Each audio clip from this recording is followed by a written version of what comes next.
Daddy, I said. He said back. Daddy, do you know how you always tell me that we should help those less fortunate than ourselves? He said. He rubbed his nose and looked around at his papers. Well, I said, I found a less fortunate at the grocery store. Is that right? He said. Yes, sir, I told him.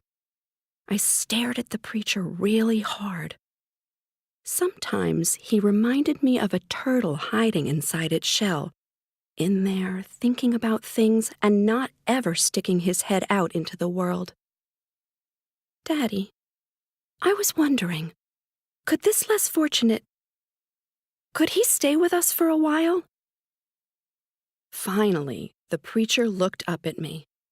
Opal, he said, what are you talking about? Am I a stingy old grandma, Justy? May asked. Justy whimpered. He didn't have the right answer. She pushed her chair back and stood up.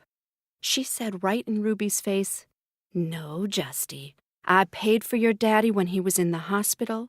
He jumped in the river in December. He thought it was July. His brain was flipping around in his head, sweetie. Grandma paid his bill. I ain't gonna feed you sugar. It ain't good for you. Your poor daddy don't know any better.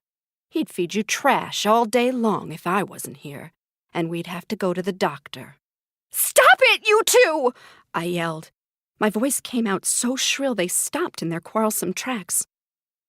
Ruby, I said, Ma's saving the cookies for the church, you know that. Justy can have a salad or a banana, but he's not going to have cookies.